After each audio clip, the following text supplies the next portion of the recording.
Matthew 24 verses 15 to 28. The Great Tribulation. When ye therefore shall see the abomination of desolation, spoken of by Daniel the prophet, stand in the holy place, whoso readeth, let him understand. Then let them which be in Judea flee into the mountains. Let him which is on the housetop not come down to take anything out of his house. Neither let him which is in the field return back to take his clothes. And woe unto them that are with child, and to them that give suck in those days. But pray ye that your flight be not in the winter, neither on the Sabbath day. For then shall be great tribulation, such as was not since the beginning of the world to this time, no, nor ever shall be. And except those days should be shortened, there should no flesh be saved, but for the elect's sake those days shall be shortened. Then if any man shall say unto you, Lo, here is Christ, or there, believe it not. For there shall arise false Christs, and false prophets, and shall shew great signs and wonders, insomuch that, if it were possible, they shall deceive the very elect. Behold, I have told you before. Wherefore if they shall say unto you, Behold, he is in the desert, go not forth, behold, he is in the secret chambers, believe it not. For as the lightning cometh out of the east, and shineth even unto the west, so shall also the coming of the Son of Man be. For wheresoever the carcass is, there will the eagles be gathered together. The Great Tribulation. To underline the seriousness of the situation in the days preceding his coming, the Lord points to what is spoken of by the prophet Daniel. By this he means parts in the book of Daniel that bring us to the last days, Daniel 9 verse 27, Daniel 11 verse 31, Daniel 12 verse 11, or the end time, Daniel 11 verse 40. The place that the Lord speaks of where these things will play out is Judea, that is Jerusalem and its surroundings. The holy place is the temple in Jerusalem. The abomination of desolation will be there. An abomination is an idolatrous image.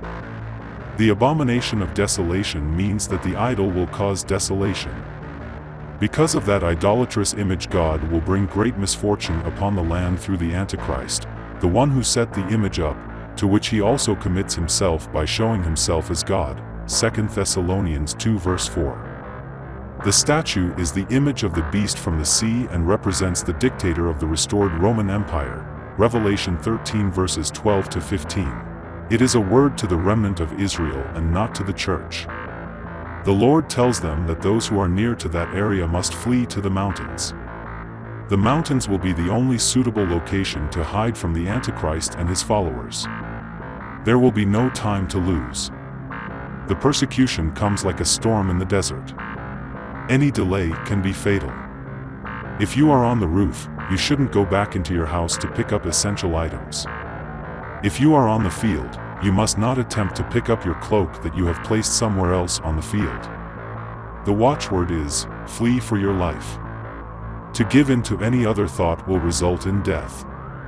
The Lord speaks with compassion about the pregnant women, those who are about to bring new life into the world, and those nursing babies, those who have just brought new life into the world. They are the vulnerable. He even thinks of the weather conditions and religious duties. They must pray that they will play no part. Any obstruction to their flight can be fatal. He says these things because he knows how terrible that time will be. It will be a time of unparalleled tribulation. There has never been such a thing and never will be. It is a time that, as far as the abominations are concerned, is unparalleled. The Lord emphasizes the horror of that time by saying as a consolation that those days will be shortened. If he did cut those days short, no one would survive that time.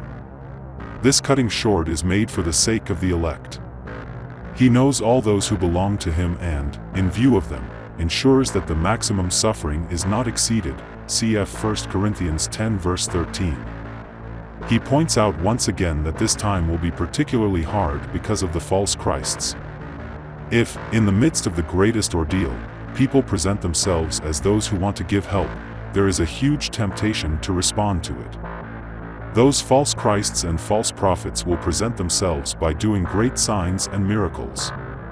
It will all seem so real that even the elect are in danger of falling into this deception. They should not do so, especially now that the Lord has told them so in advance. Forewarned is forearmed.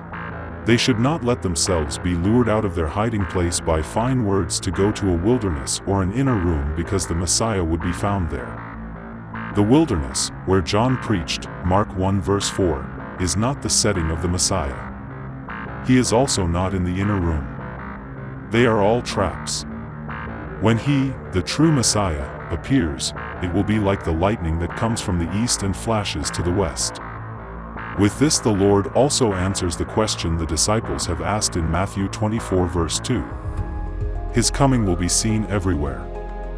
They only have to pay attention to the flash of lightning to know it is he who comes and not another.